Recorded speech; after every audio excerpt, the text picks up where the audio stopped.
Buenas tardes y bienvenidos a la conversación de hoy sobre las razones e implicaciones de la estrategia comercial del primer ministro Carney. Hoy nos acompañan Eric Miller, presidente del Grupo Estratégico Rideau Potomac y miembro de la Junta Directiva de CCA, Solange Márquez, profesora en la Universidad de Toronto y de la Escuela de Derecho de la UNAM, y Ben Gedan, investigador principal y director del programa latinoamericano del Centro Stimson. Ken Frankel, presidente del CCA, que va a ser el co-moderador de hoy. Gracias a todos por acompañarnos y quiero agradecerle mucho al programa latinoamericano del Centro de Stimson por acompañarnos. Entonces, aunque en este momento nos estamos centrando en lo que se ha presentado a nivel comercial, hemos visto un gran cambio en las relaciones que hay entre los dos países, Canadá y Estados Unidos. Estamos hablando de soberanías. Hay comentarios que están en disputa y que realmente le están dando contexto a a las partes comerciales que se ven hoy. Y estamos viendo una respuesta de Canadá a lo que vemos hoy. Entonces, con esta sinopsis, quiero invitar a Eric que nos acompañe para compensar y veamos qué fue lo que pasó la semana pasada. Comencemos con ese tema. Eric, comencemos contigo. Cuéntanos qué sucedió la semana pasada, especialmente ya cuando Carney se retractó con los negociadores y por qué lo hizo y qué fue lo que pasó ese viernes por la noche. Gracias, Marta. Con gusto. Para entender qué pasó la semana pasada, permítame contarles qué pasó antes. Ustedes tuvieron una relación comercial llena de desafíos entre dos países por un buen tiempo ya. Pero la administración Trump realmente sacó adelante un capítulo nuevo. Cuando vimos lo que pasó con Trump, inmediatamente, cuando él se postuló y ya empezó a ser presidente por segunda vez, empezó con los aranceles con Canadá y México, especialmente con el tema del fentanol, hablando de los porcentajes que ingresaban de esta droga de parte de los dos países. Y eso empezó un año después, lo quitó la Corte Suprema, pero el presidente Trump realmente quería mirar la parte comercial y cambiarla.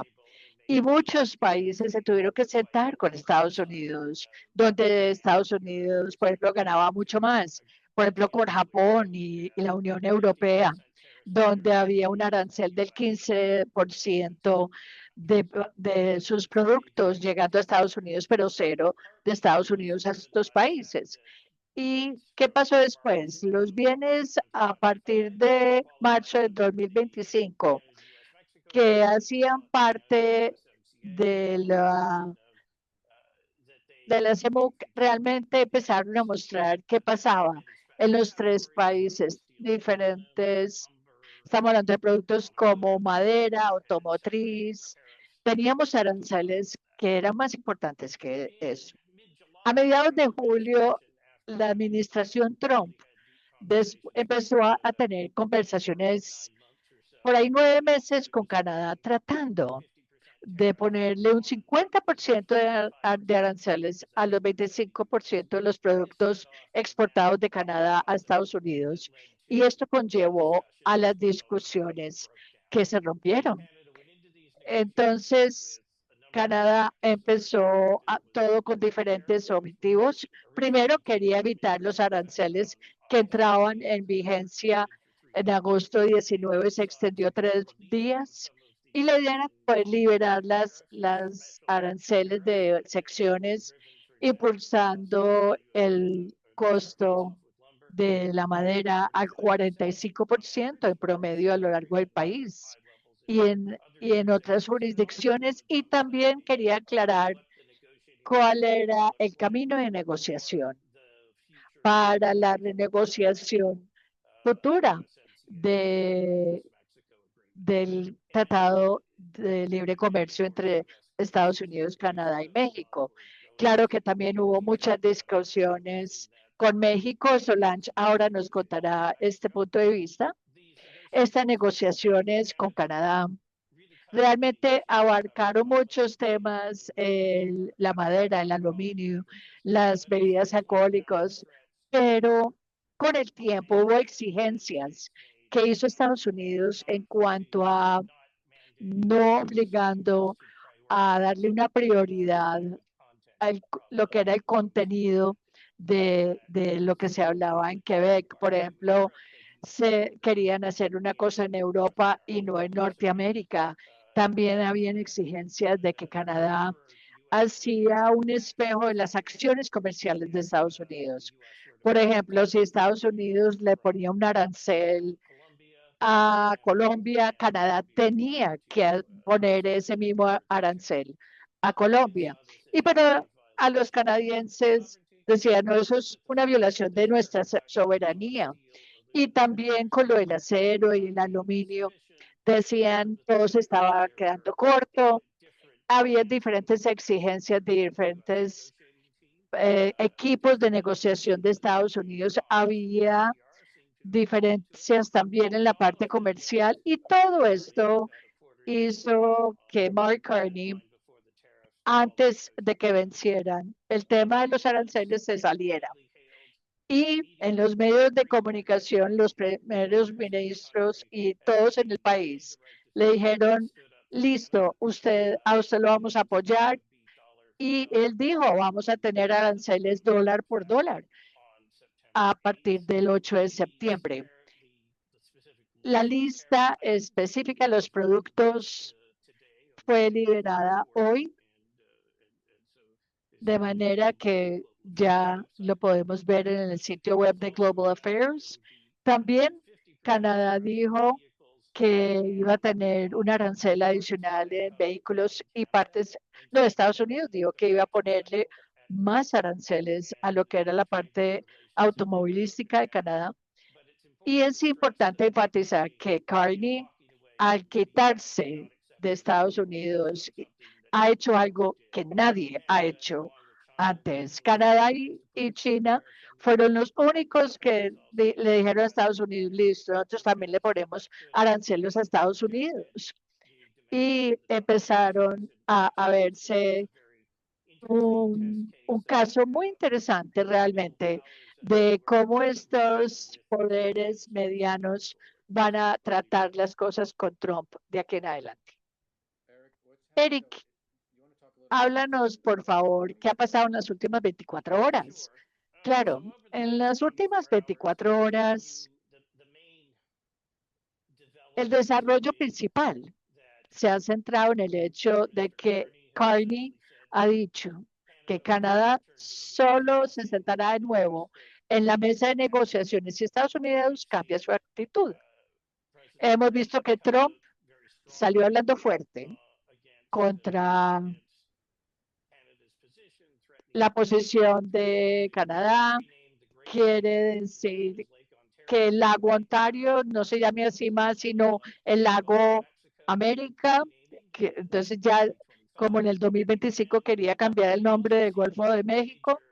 Y hemos visto varios intercambios de palabras entre el premier de Ontario, John Ford, y el presidente de Estados Unidos.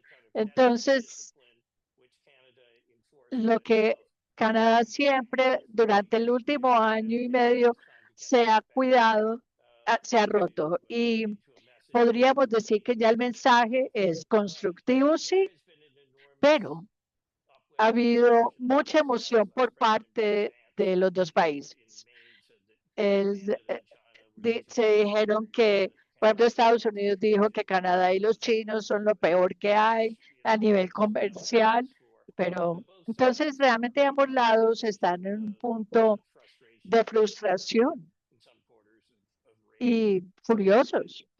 Pero el desarrollo clave es que Trump ya anunció un arancel del 50% en automóviles y partes a partir de enero y Carney le dijo que habían aranceles dólar por dólar y sacó la lista que entra en vigencia el 8 de septiembre. Eric, sigamos contigo un momento. Cuéntanos de la estrategia de las aranceles que Carney impuso hoy. Sí. Cuando uno desarrolla listas de aranceles en disputa, uno está detrás de cosas que minimizan el dolor contra los consumidores domésticos y que le duela más a los de afuera. Entonces, uno ve la lista de Estados Unidos versus la canadiense. La canadiense hace dos cosas. Primero, es un espejo de la de Estados Unidos. Por ejemplo, se mete con muchos productos de aluminio y de madera que son prevalentes. Y también incluye medidas que presumiblemente tiene que ver con estados que le gusta más lo republicano, lo de Trump. Por ejemplo, con langostas. Gran parte de la langosta que se cría en Maine, en el estado de Maine, se desarrolla en Canadá o se procesa en Estados Unidos. Entonces, estas relaciones de coproducción se ponen en peligro, pero, por ejemplo, el vicepresidente Vance estuvo en Maine y allá habló de Canadá. O sea, que está la respuesta. Y hay otros estados de Kentucky, Tennessee, Michigan, Wisconsin, que claramente tienen empresas que van a ser afectadas por esto. Entonces, la idea es maximizar el dolor por el lado de Estados Unidos, de manera que los negocios que pierdan llamen a la Casa Blanca y los empuje y los obligue a cambiar las cosas. Gracias, Eric. Sigamos entonces cómo vemos la dinámica por parte de México, cómo ve México el tratamiento de Estados Unidos hacia Canadá y cómo es la posición actual de México con esta relación con México y Estados Unidos. Cuéntanos, Solange. Gracias. Es interesante. En México, la posición oficial es que hay una visión optimista. Confiamos mucho en la estrategia que se ha seguido en los últimos meses. Ellos con Canadá hay 3 rondas ya de negociaciones. Entonces, ya vamos a empezar la 4ª ronda en septiembre en Washington para México. Ha sido un camino muy diferente que con Canadá. Por ahora, lo que vemos en la posición mexicana es que los mexicanos se sienten muy confiados, que esta es una cosa completamente aparte de lo que México está haciendo con Estados Unidos, pero también es interesante ver o entender que por el lado de los negocios no es tan fácil. ¿Porque sucede? La estrategia de México ha sido completamente diferente de la de Canadá.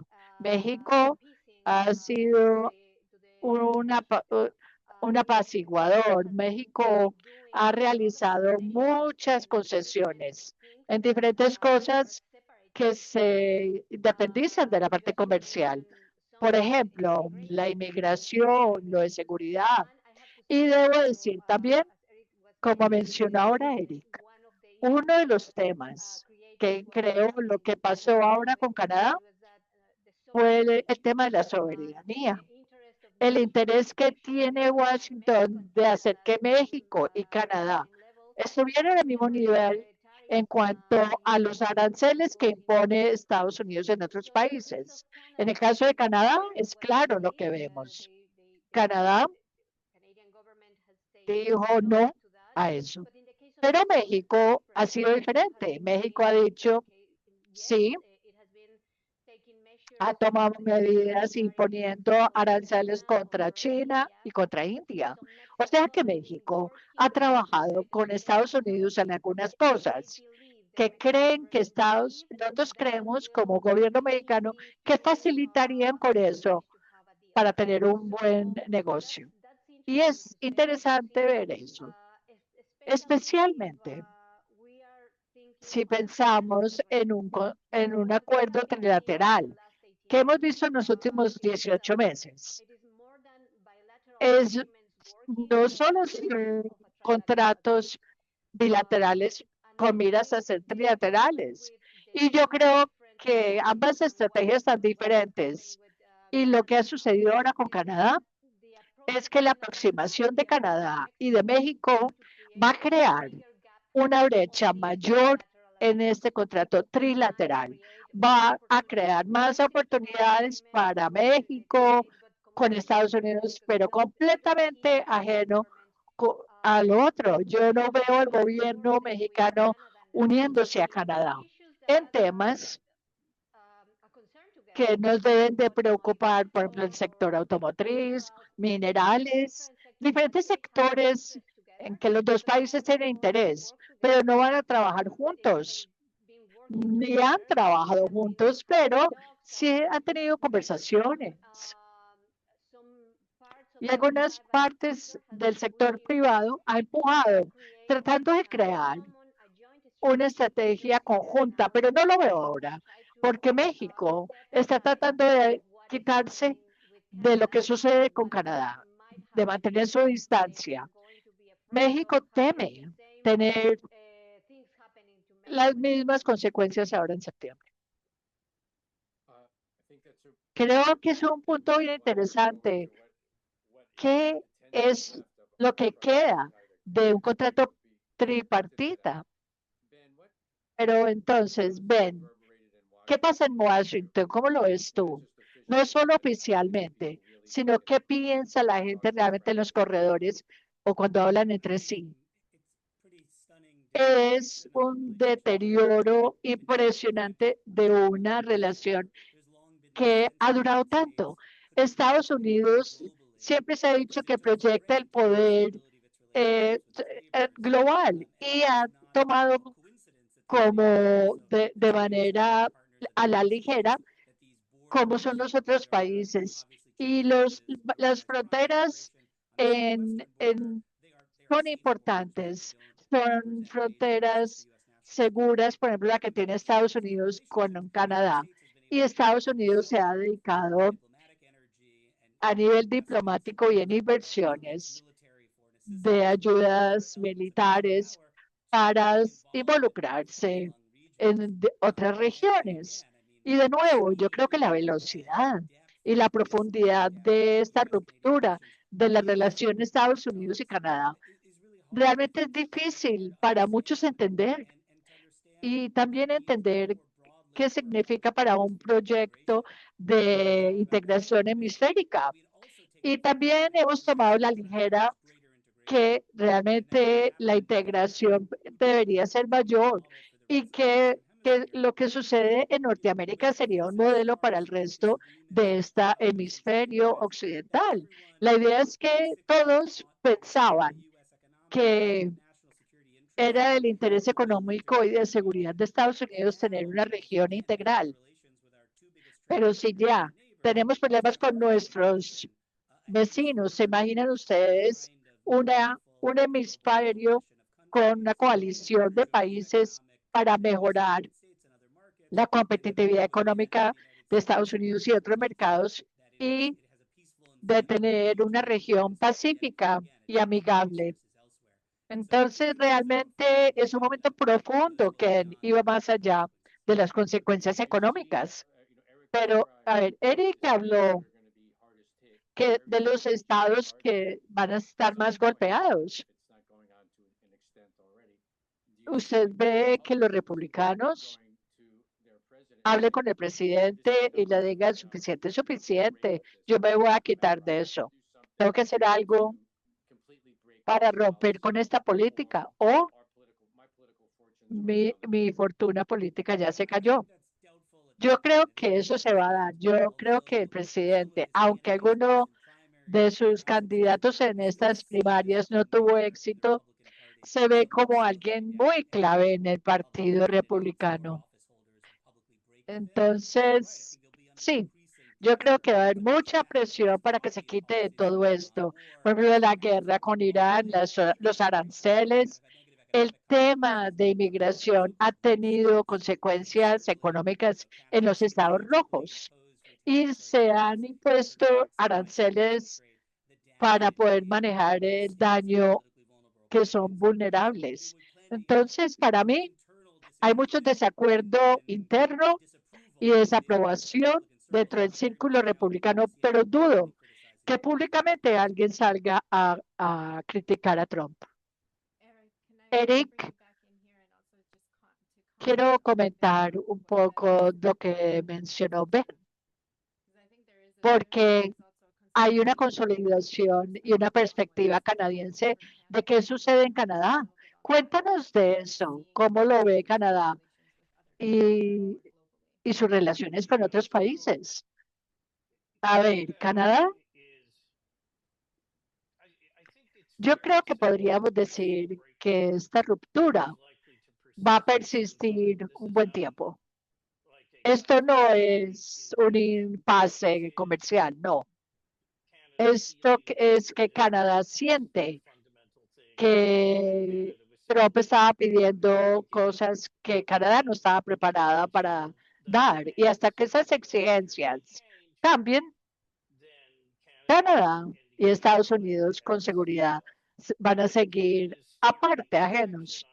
Entonces, ¿cómo se hace este cambio?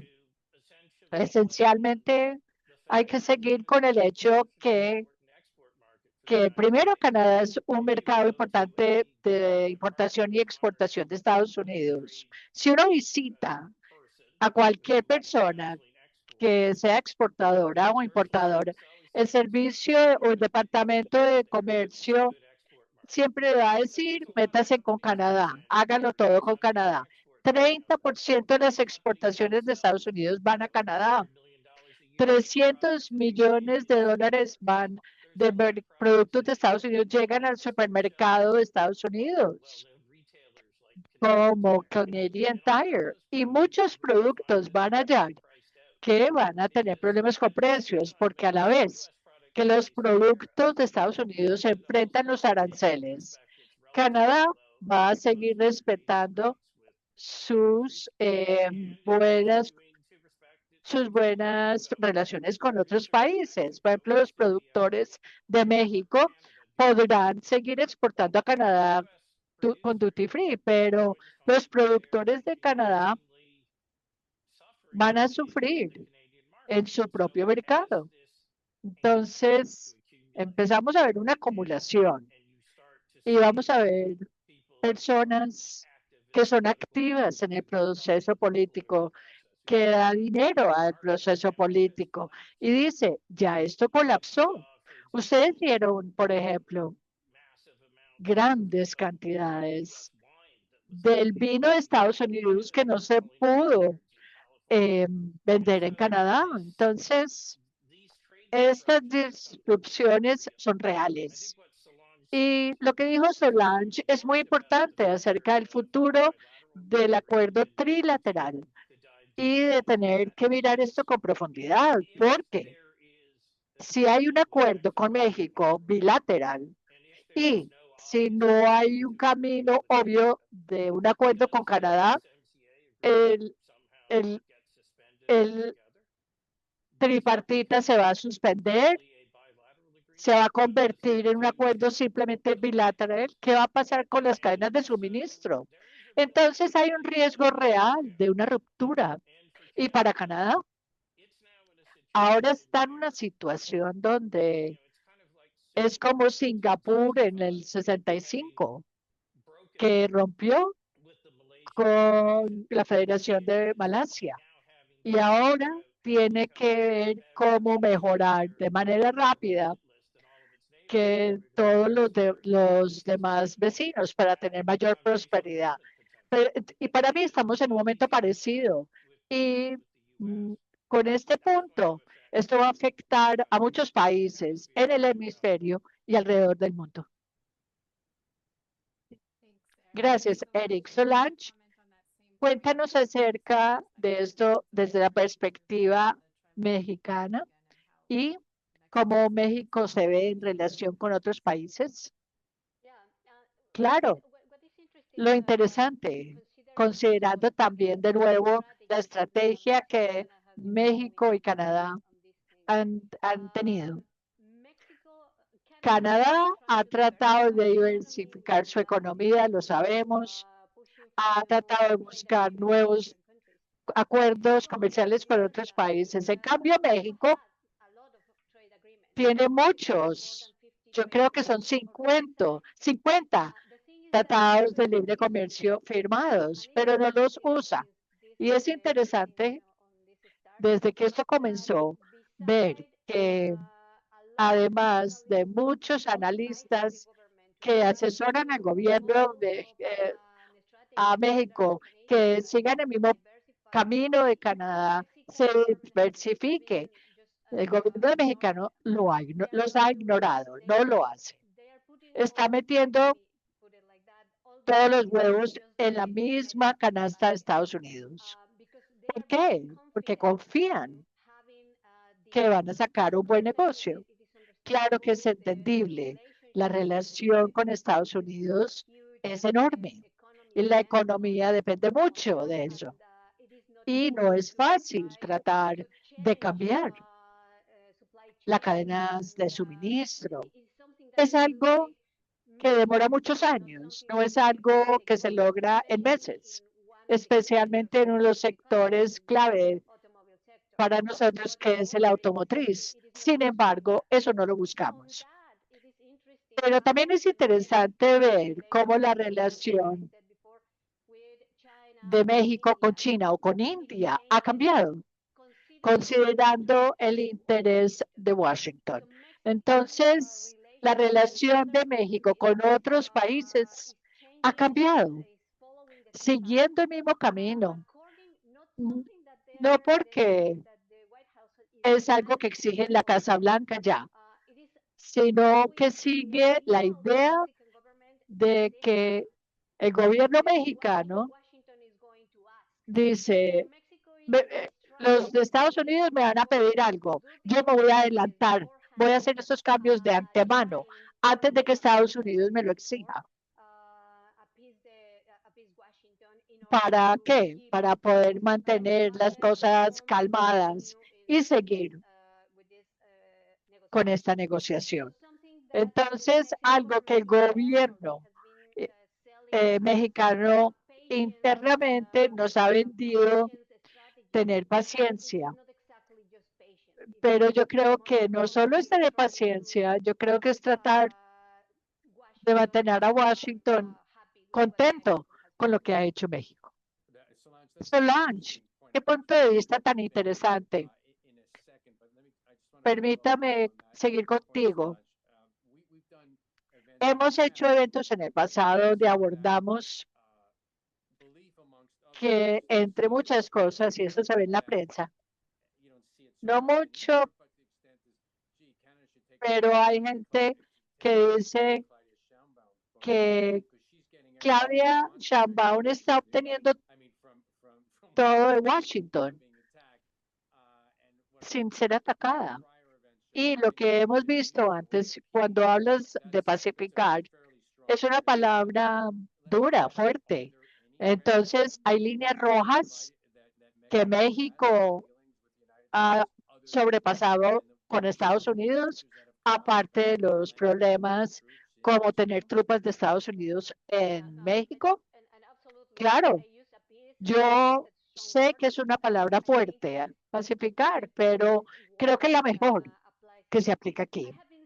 Yo he seguido los medios de comunicación de Canadá, especialmente en cuanto a lo que dicen de México y el gobierno mexicano. Y lo he dicho en muchos lugares.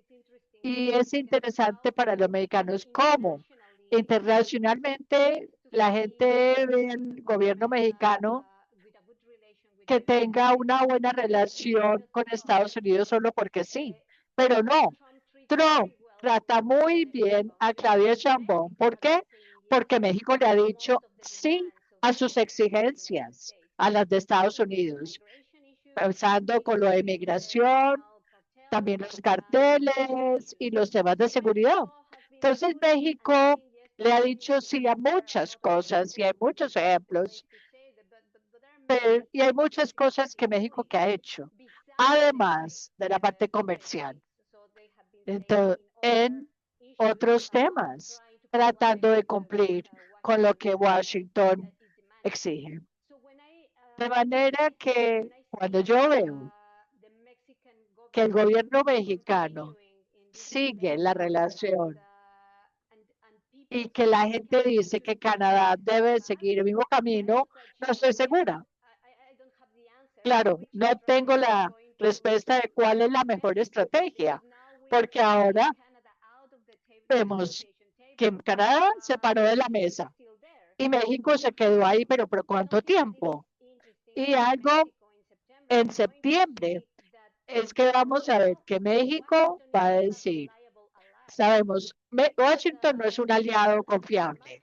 Como dijo Carney, y a lo que se refirió cuando habló de que todo se firma con lápiz, es que uno puede esperar aranceles en diferentes momentos pese a tener un contrato.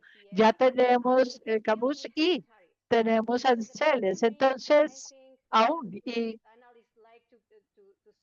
los analistas dicen mucho que este contrato ha sido una terapia interesante por 18 meses, pero ahora debemos de aplicar ese concepto porque la negociación no es de México o de Canadá, de un contrato de libre comercio, sino reducir aranceles de algunas cosas estratégicas como el aluminio, el acero, partes de automóviles, pero estamos negociando es aranceles, no no un tratado de libre comercio. Entonces México sigue con la misma estrategia, sin Canadá, y va a tener un contrato bilateral, pero solo con Estados Unidos. Ben, has escrito mucho acerca de la economía o la economía entre el gobierno de Estados Unidos, de un gobierno que quiere castigar a los países en Latinoamérica que tengan que ver con China y que mejor se dediquen más a Estados Unidos y los golpea a todos con aranceles sin importar su lealtad. El gobierno de Estados Unidos ahora quiere que Latinoamérica se haga parte del Shield de las Américas y todo, pero para ustedes ven eh, esta ruptura de las negociaciones con Canadá exaspera el hecho de que los latinoamericanos van a seguir adelante con lo que exige Estados Unidos o los latinoamericanos como una política oficial van a decir que sí, pero van a seguir con su propia integración comercial y todas sus relaciones comerciales con China por ahora. ¿Habrá cambio? Qué buena pregunta. Yo creo que hay una paradoja en la política de Estados Unidos, en esta nueva doctrina de Monroe. Llega Trump y un cubano americano entra a hablar como y empieza a hablar de las políticas y dicen que hay que tener una preeminencia en Latinoamérica. Y realmente la alusión aquí es a China, tratar de encontrar cómo excluir a China en la región occidental, como porque China se ha convertido en un gran o importante socio comercial en esta región. Y con eso, por ejemplo, los canadienses dicen, no más con esto. Por ejemplo, se ha visto que más mexicanos tienen confianza en China que en Estados Unidos. Y no fue por una mayor admiración por China, sino porque se ha perdido muchísimo la confianza en la política extranjera de Estados Unidos. Entonces, eso se ve a lo largo de Estados Unidos, que el presidente Trump no solo es impopular en Estados Unidos, sino a lo largo de todo el hemisferio occidental. La pregunta es, ¿alguien en la región va a adoptar la postura tan agresiva que hemos visto de Canadá? Y miren lo que dice de Canadá. No va a suceder, no va a suceder pronto. ¿Por qué? Es por cuestiones estructurales. Hay una gran dependencia de Estados Unidos y la diplomacia.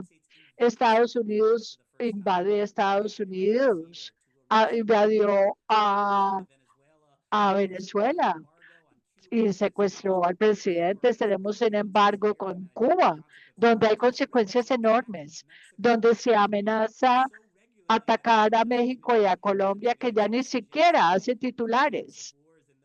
Entonces, amenazar a recapturar el canal de Panamá. Entonces uno ve que los latinoamericanos en general, por la fragmentación y el temor y en algunos casos conexiones ideológicas, son incapaces de pararse, aun si la lista de las políticas no son favorables en la región. Hemos hablado de los aranceles, pero también la política de deportación, mandar latinoamericanos a Liberia, la pérdida de todo lo que son los dineros que mandan las personas a sus familias cuando trabajan en Estados Unidos, políticas ambientales que no son buenas para el Caribe.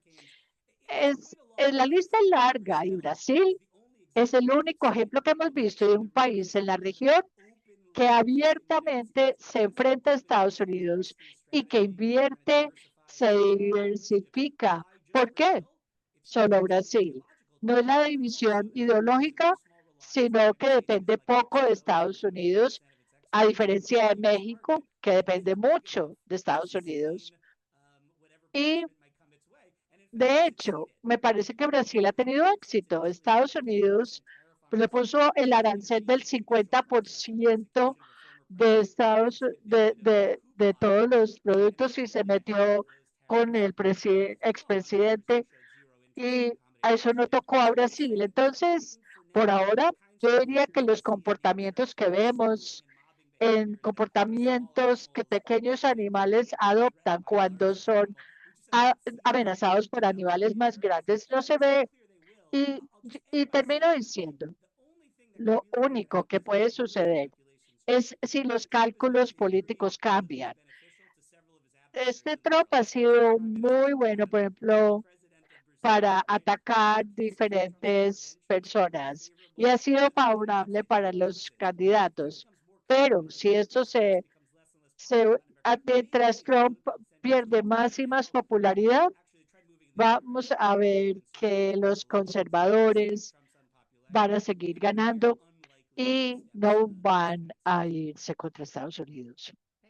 Gracias, Ben. Solange, cuéntanos qué opinas tú en cuanto a la región y cómo se ve y ese trabajo. Y seguimos después con Eric. Claro, estoy completamente de acuerdo con lo que dijo Ben. La cosa es que con el resto de los países de Latinoamérica, la dependencia en Estados Unidos, o mejor, la decisión de enfrentar o decir sí o no a Estados Unidos depende de su dependencia económica. Por ejemplo, México, el gobierno mexicano no tiene otra opción. Yo puedo decir, tiene la opción de tratar de diversificarse para el futuro a largo plazo, pero en ese momento México no puede salir adelante sin un acuerdo. Y en el caso del resto de los países de Latinoamérica, las economías son tan pequeñas en muchos casos sin contar con Estados Unidos como aliado, no es una opción. Gracias, Solange. Eric, sigamos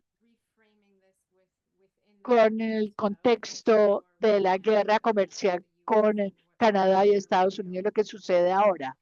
¿Y cómo se ve eso en cuanto a las relaciones de Canadá en la región de Latinoamérica? Cuéntanos cómo lo ves en cuanto a Canadá y su posición.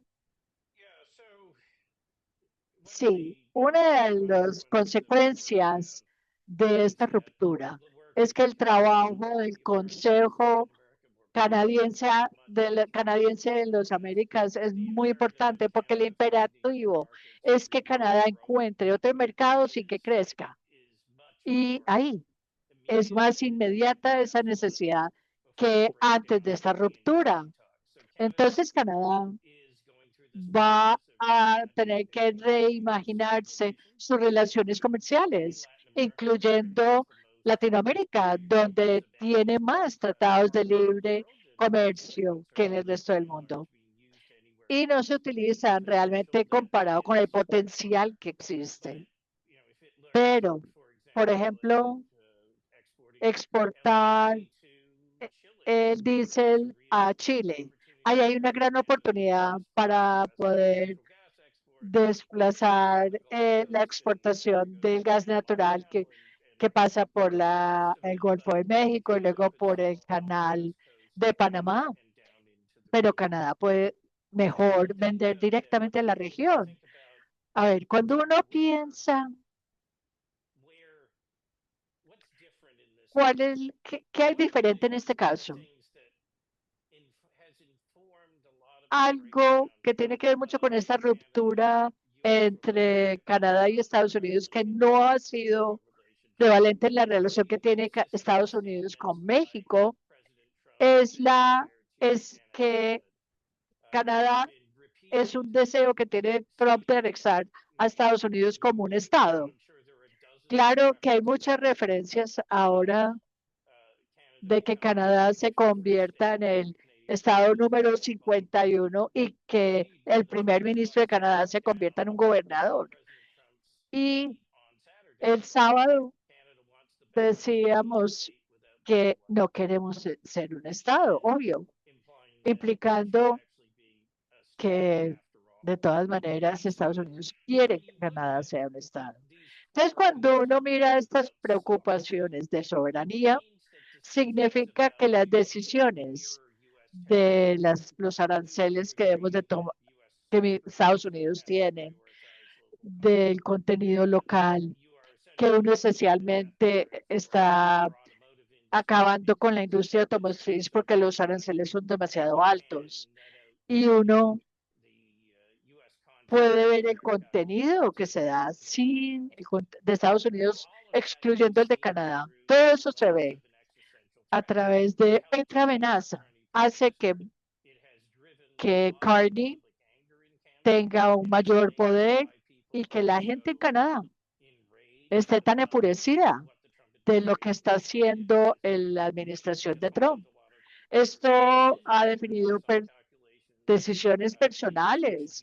En el primer año de Trump en la oficina, bajó 3.3 mil millones de dólares la inversión en Estados Unidos. Entonces, hay un nivel de ansiedad dentro del contexto canadiense que no existía. Y ahora sí se ve. En Brasil hubo amenazas por el caso de Bolsonaro. También tenemos, por ejemplo, México dijo que el camino para acabar con México es que Estados Unidos intervenga militarmente a México y hay que leer la historia de 1835. Entonces, esto es una gran diferencia, sí.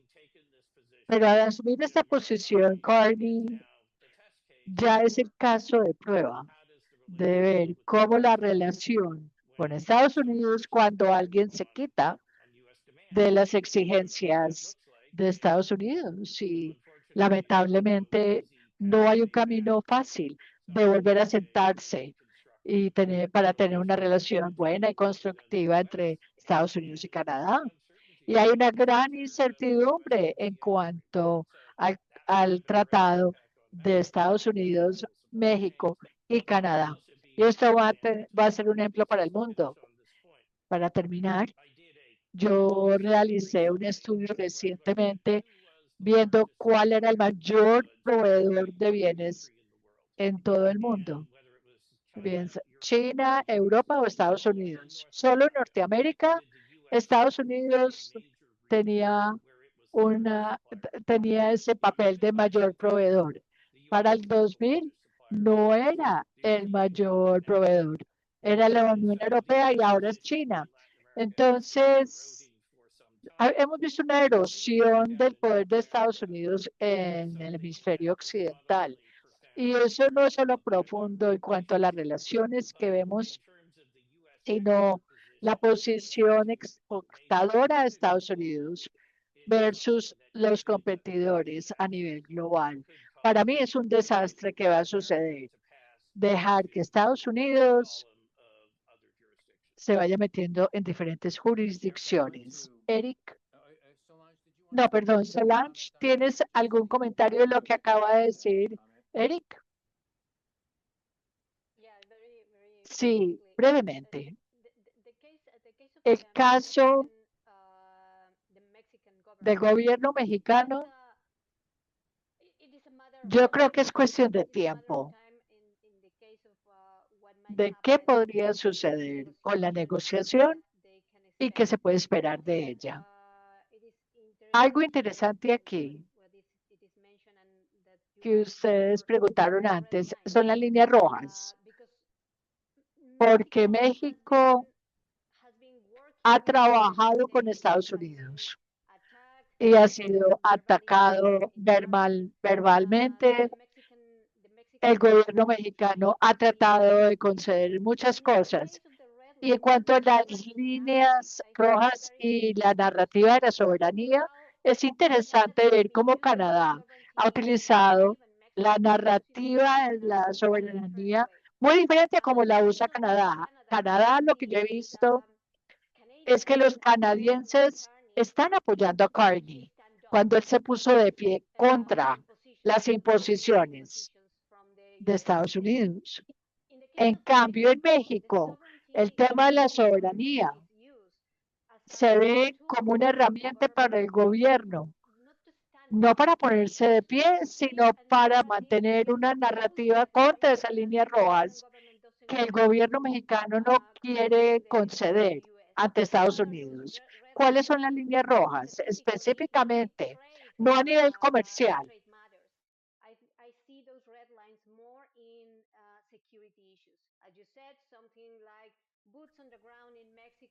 Más estadounidenses en México es una línea roja, sí. Pero ahora con las investigaciones de algunos funcionarios como gobernadores, senadores, este tipo de cosas es lo que el gobierno mexicano ve como una luz roja. Entonces, ¿cómo lo enfrentan? Además de ponerse de pie,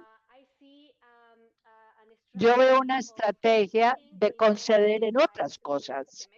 Por ejemplo, la seguridad mexicana, el ministro de Seguridad mexicano ha participado mucho en cosas con la DEA, ha trabajado de cerca con la DEA para poder asegurar a algunos capos o narcotraficantes trabajando en diferentes temas dentro de México. Entonces trabajan y cooperan mucho más que lo que hemos visto con el presidente anterior López Obrador. Entonces, hay líneas rojas, pero hay una aproximación diferente donde México utiliza la narrativa de la soberanía. Gracias. Ya estamos a punto de terminar y quiero preguntar, ¿qué sucede a partir de ahora? Eric, Canadá anunció ¿Cuáles van a ser los aranceles? Entran en vigencia el 8 de septiembre. ¿Cree usted que esto es una estrategia de Carney donde dice, nosotros los hemos esperado a ustedes, hemos querido conversar con ustedes? Y cuando Estados Unidos decide que quiere hablar con nosotros, algo va a pasar. Al suspender todo hasta el 8 de septiembre, quiere decir, bueno, nosotros vamos a fijar el plazo y vamos a ver qué sucede. ¿Cómo lo ven ustedes? ¿Cuál va a ser la estrategia ahí? Una de las cosas que Carney ha tenido mucho cuidado es que no es impulsivo. Es decir, Mark Carney es el opuesto a una persona que se va a meter en las redes sociales y va a escribir algo fuerte sobre eso. No, culturalmente él es uno banquero, olvídese. Y como banquero es cuidadoso con sus palabras, con sus acciones. Y así es como él hace las cosas. Entonces, ese plazo del 8 de septiembre es una manera de decirle a Estados Unidos, si se quiere sentar de nuevo en la mesa, lo podemos hacer, pero al anunciar él ayer que Estados Unidos tendría que volver a sentarse en la mesa con cambios en sus posiciones, ofreciendo este plazo del 8 de septiembre, yo creo que está dando una gran oportunidad. Sí, claro, ser muy optimista de que Estados Unidos cambie las cosas de aquí a esa fecha. Los aranceles se van a dar contra Estados Unidos, viceversa. Las cadenas de suministro se van a ver comprometidas. En promedio, muchos productos de madera por un 95% de aranceles. Entonces, construir una casa en Estados Unidos va a ser mucho más costoso, porque Estados Unidos solo produce el 70% de la madera que consume para construir casas y el 80% de esa madera viene de Canadá. Y lo triste es que para poder llegar a otro punto vamos a tener que ver muchos sacrificios. Ahora el acuerdo va a radicarse en cosas fundamentales que van a comprometer la soberanía. Y Carney también ha tenido un gran apoyo yéndose contra Trump con fuerza, no solo en Canadá, vemos gente en Europa. Hubo un presidente anterior de Italia que usó sus comentarios y dijo, esto también lo tenemos que hacer en Europa como Carney. Entonces, Carney es un buen hombre de resistencia, es un hombre de acción. Y todo se puede complicar. Entonces, ¿qué busca Carney? Que Estados Unidos cambie su narrativa donde se vean opciones para el sector automotriz que empiece a tocar las puertas de la Casa Blanca y digan, sí, Canadá exporta muchos de sus vehículos a Estados Unidos, pero es un gran mercado donde exportamos los carros hechos en Estados Unidos. Entonces, nuestro mercado de exportación también va a desaparecer. Y sorpresa, las cadenas de suministro empiezan a afectarse. ¿Qué sucede? Canadá está en un periodo donde que ya fuera de la mesa tiene que encontrar su propio camino. Y mientras lo hace, o sea, sacando adelante sus relaciones con Latinoamérica, ahí es donde podrá encontrar nuevas oportunidades. Y así la relación con Estados Unidos se vuelve menos importante. Siempre será importante, ¿no?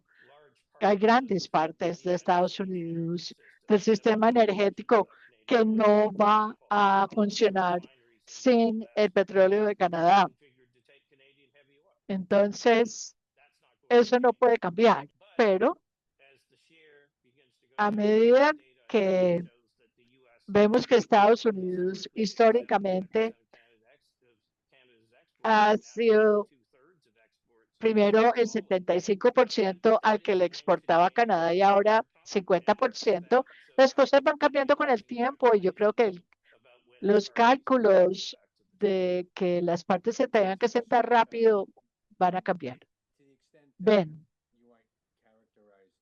como hablas de una estrategia coherente en Washington sobre este tema, se apuesta, ¿será que el dolor que Canadá va a sufrir lo va a forzar a regresar a la mesa más rápido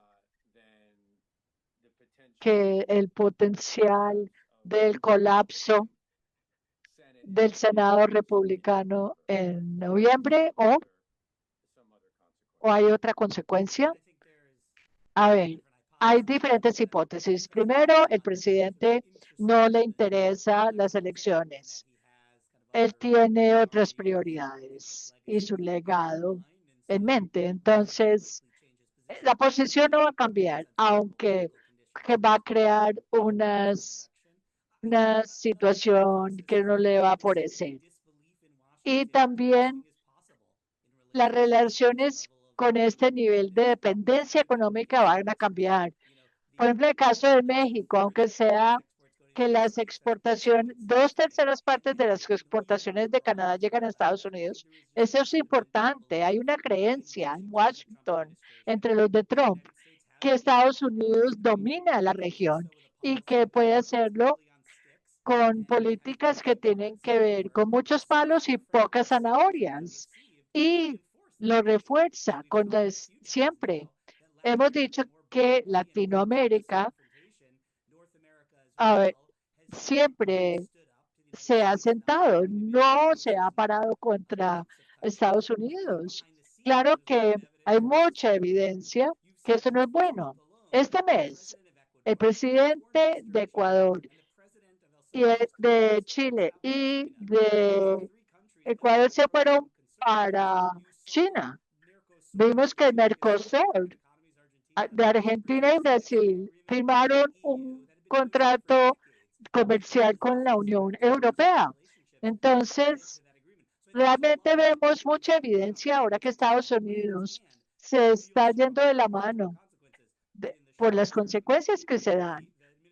Y creo que la administración en Washington cree que se va a ganar, que siempre va a ganar en estas confrontaciones. Ben, Solange, tienes la última palabra. Hay un par de preguntas para ti, pero quiero que nos comentes lo que has escuchado y agregues lo que quieras. Desde el punto de vista mexicano, yo agregaría, tú ya mencionaste los muchos tratados de libre comercio que tiene México, pero son subutilizados. Entonces, en las conversaciones que hemos tenido con el gobierno mexicano sobre la,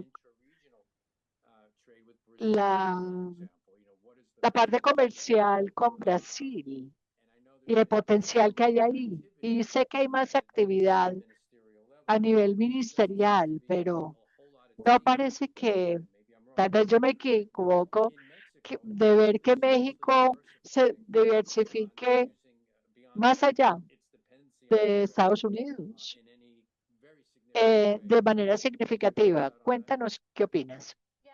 Lo que yo creo, o lo que veo mejor en el gobierno mexicano, es que, a ver, esto es muy gracioso, porque si uno ve la ideología del gobierno mexicano, es que es de izquierda.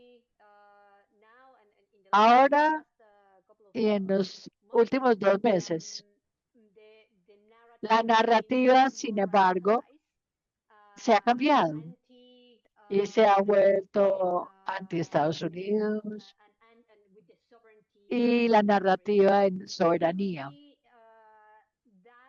Entonces, eso podría ser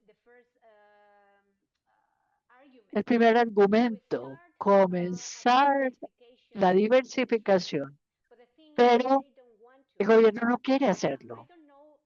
Yo no sé por qué exactamente. Hay gente dentro del Ministerio de Economía, no a mayor nivel, sino a los de que son de mandos medios, que están mirando los tratados de libre comercio que ya tiene México, pero a nivel senior dicen que eso se va a demorar. Y aquí la cosa es que en el caso de México, diferente a lo que sucede en las elecciones midterms, México tiene elecciones el año entrante y las elecciones son muy importantes. Entonces, en cuanto al gobierno mexicano que muestran para las siguientes elecciones del año entrante, mostrar que pudo firmar un acuerdo es muy importante. Entonces, no importa si se puede diversificar o no, si puede aprovechar mejor los acuerdos de libre comercio que tiene actual, eso no importa. Lo que quieren es mostrar es que tienen la firma con Estados Unidos y eso es lo que yo he visto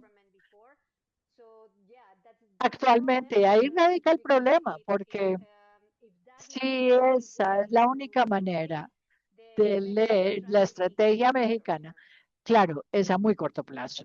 Gracias. Solange, vamos a tener que parar aquí. Podríamos seguir horas sobre este tema. Señores, Solange, Ben, Eric, gracias, Ken, por comoderar. Seguiremos siguiendo este tema, lo que es el futuro de las relaciones comerciales de Norteamérica y las relaciones bilaterales de Canadá y México. Y gracias a nuestros socios, el Centro Simpson, a todos por acompañarnos. Y de nuevo los invitamos a seguir la CCA y al Centro Simpson, nuestro sitio web es ccacanada.com. Ahí verán ustedes los siguientes programas y los videos de esto en 3 idiomas. Bonjour, gracias a todos.